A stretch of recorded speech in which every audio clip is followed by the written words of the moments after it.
The battlefield was chaos. Explosions in the distance, cries of the wounded piercing the night. Yet, in the midst of it all, she moved like a shadow.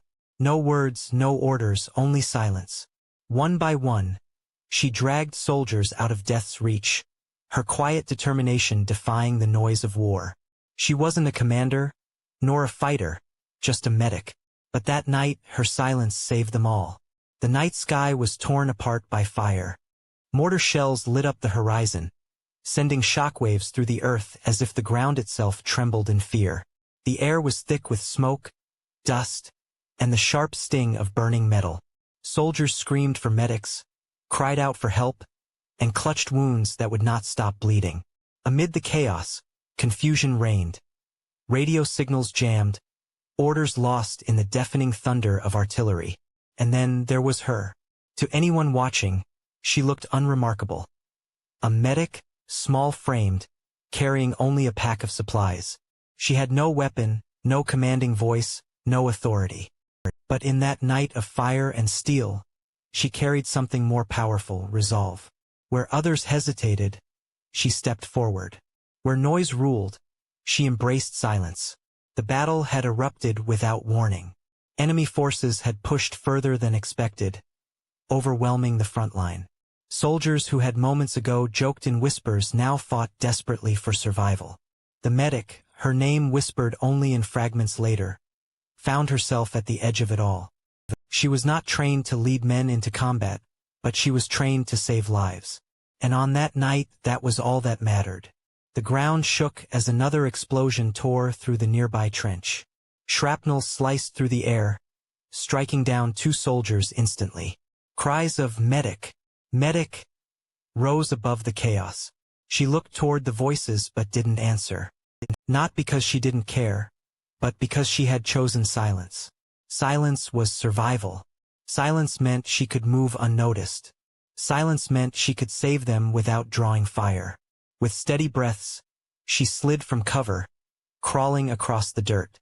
The battlefield was no place for hesitation. Every second cost another life. She reached the first wounded soldier, his face pale, his breath shallow. Without a word, she pressed her hands against the wound, stemmed the bleeding, and pulled him into the shadow of a broken wall. No noise, no panic, just calm, decisive movements. But it wasn't just about saving one man. Her mind was already racing. How many could she reach? How many could she pull out before dawn? Every step carried risk, but each life saved meant one more chance for survival, for victory, for hope. All around her, war demanded attention. The booming cannons, the rattle of machine guns, the desperate cries. It was chaos. Yet she created her own rhythm, her own order. To her, the battlefield wasn't just destruction, it was a map. Cover, routes, shadows, each one became her ally. And in that silence, she became something the enemy never expected. Invisible. That night, she wasn't just a medic. She was the line between life and death, carried not by words or commands, but by quiet courage. The battlefield had become a labyrinth of fire and ruin, yet she moved through it like water finding its path. Every shadow was a shield, every pause a calculation. Her silence wasn't hesitation, it was strategy. In the world of chaos, she had chosen to be the ghost no one could hear, the figure who slipped between life and death unseen. Her second rescue was harder. A soldier lay trapped beneath the twisted wreckage of a transport vehicle. Flames licked the metal, threatening to engulf it in seconds. He was pinned, unable to move, his voice hoarse from shouting for help. She approached without a word. With strength that seemed impossible for her frame, she wedged a broken rifle as a lever, shifting the debris just enough to pull him free. His eyes searched hers, waiting for instructions, but she offered none. She simply pressed her finger to her lips, a signal. Silence would save him now. He nodded, understanding, and together they crawled to safety. The men she rescued began to notice something unusual. She never called for assistance, never shouted over the noise of battle. She relied only on hand gestures, sharp eye contact, and sheer determination. In that silence, she gave them confidence. the kind of quiet strength that spread faster than words. Her courage wasn't the kind that came from the barrel of a gun. It came from persistence, from refusing to let fear dictate her actions. Every time she darted across open ground, the crack of sniper fire threatened to end her mission. Every time she dragged a soldier through mud and blood, her body screamed for rest. Yet she pressed on. Not once did she falter. At one point, she stumbled upon 3 wounded men huddled together in a crater. Their uniforms were torn, their weapons lost, and their spirits fading. She crouched beside them, checking wounds in silence, rationing out what little supplies she had left. Morphine here, a tourniquet there. Small acts that meant the difference between survival and surrender. One soldier, trembling, asked, "Why aren't you saying anything?" She looked at him, pressed a hand over his, and simply shook her head. He never asked again. Hours blurred into moments. To her, there was no time, only tasks. She stitched wounds with trembling fingers under the glow of flares.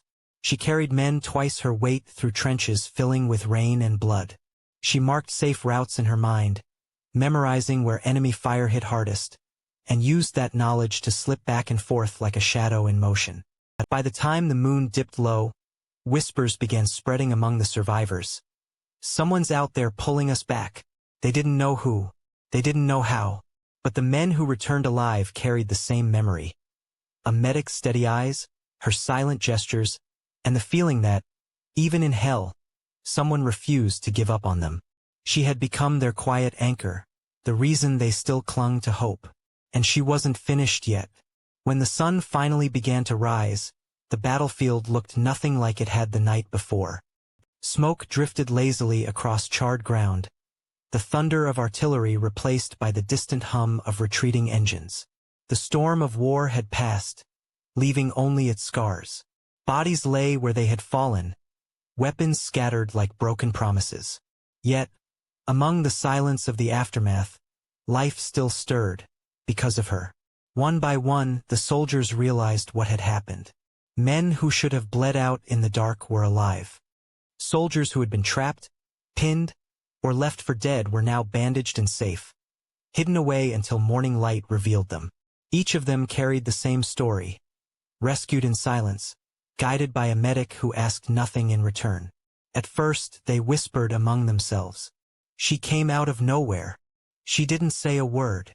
She saved me when I thought I was gone." The whispers grew louder, weaving together into a legend before the day had even fully begun.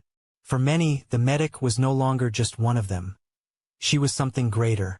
The commanding officers, tallying the survivors, were stunned.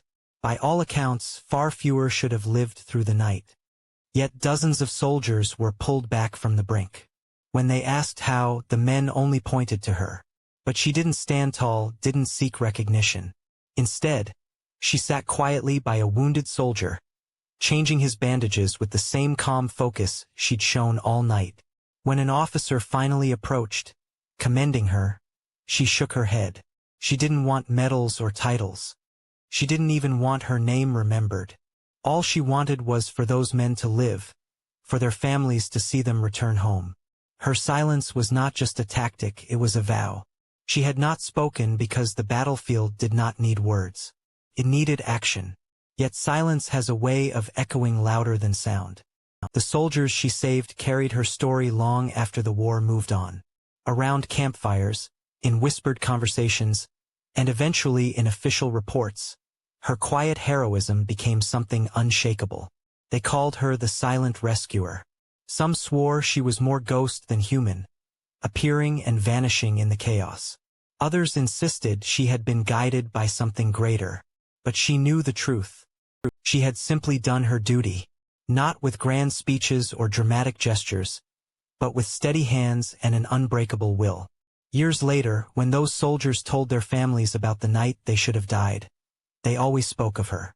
The medic who never called out, never faltered, and never demanded thanks. The one who, in the darkest hours, proved that silence can be more powerful than the roar of war. And so, her legacy lived on, not in statues or medals, but in the lives she saved, and in the unshakable belief that sometimes the quietest voices leave the loudest echoes.